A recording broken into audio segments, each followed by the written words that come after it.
आपराधिक कानूनों से जुड़े 3 विधेयकों को संसद से स्वीकृति मिलना एक बड़ा कदम है।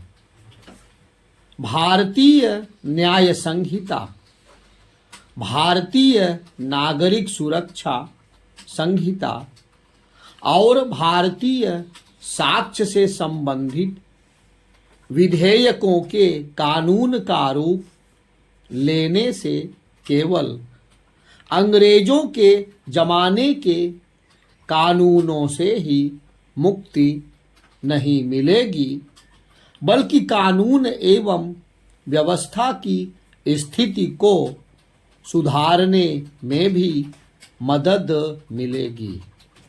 इन प्रस्तावित कानूनों में आतंकवाद, महिला विरोधी अपराधों, देशद्रोह और भीड़ की हिंसा से संबंधित मामलों को लेकर भी नए प्राविधान किए गए हैं।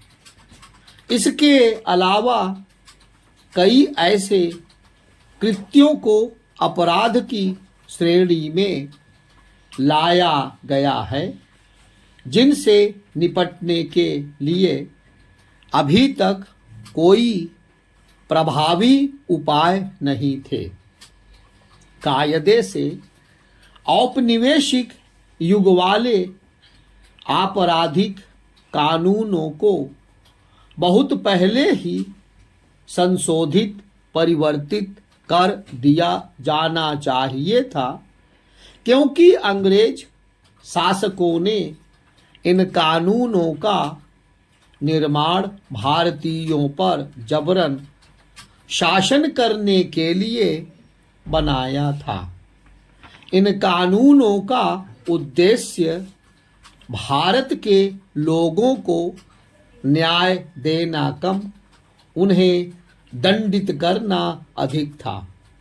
अच्छा होता कि आपराधिक कानूनों से जुड़े तीनों विधेयकों पर लोकसभा और राज्यसभा में जो चर्चा हुई उसमें विपक्ष की भी भागीदारी होती, लेकिन ऐसा इसलिए नहीं हो सका क्योंकि विपक्षी सांसदों की दिलचस्पी दोनों सदनों में हंगामा करके खुद को निलंबित कराने में थी। इसके बाद भी यह नहीं कहा जा सकता कि इन विधेयकों के प्रारूपों पर व्यापक चर्चा नहीं हुई। वास्तव में इन पर पिछले 4 वर्षों से विभिन्न स्तरों पर चर्चा हो रही थी। गृह मंत्रालय की संसदीय समिति ने भी इस पर गहन चर्चा की और उसके आधार पर कुछ संशोधन भी किए गए। आपराधिक कानूनों से जुड़े तीनों विधेयकों पर चर्चा के दौरान गृह मंत्री अमित शाह ने यह रेखांकित किया कि इससे लोगों को समय पर न्याय मिलना संभव हो सकेगा। ऐसा वास्तव में हो यह सुनिश्चित किया जाना चाहिए, क्योंकि अभी तो तारीख पर तारीख का सिलसिला कायम है। इस सिलसिले के चलते लोगों को न्याय व्यवस्था पर भरोसा कम हो रहा था। इस सिलसिले को थामने के लिए न्यायिक तंत्र के काम करने के तौर तरीकों को भी बदलना होगा।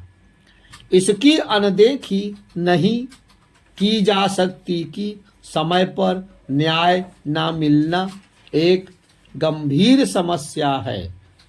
जब इस समस्या का निदान होगा तभी कानून के शासन को बल मिलेगा और अपराधियों, आतंकियों के साथ संगठित अपराध में लिप्त तत्वों के दुस्साहस पर लगाम लगेगी। हमारी न्याय प्रक्रिया ऐसी होनी चाहिए जिससे नियम कानूनों का पालन करने वालों को बल मिले और कानून के शासन को चुनौती देने वाले हतोत्साहित हों। यह स्वागत योग्य है कि आपराधिक कानूनों में बदलाव लाने के साथ ही उनके अमल को प्रभावी बनाने के लिए तैयारी कर ली गई है। चूँकि इसमें तकनीक का भी सहारा लिया गया है, इसलिए यह आशा की जाती है कि कानून एवं व्यवस्था में सुधार के साथ ही लोगों को समय पर न्याय भी मिल सकेगा।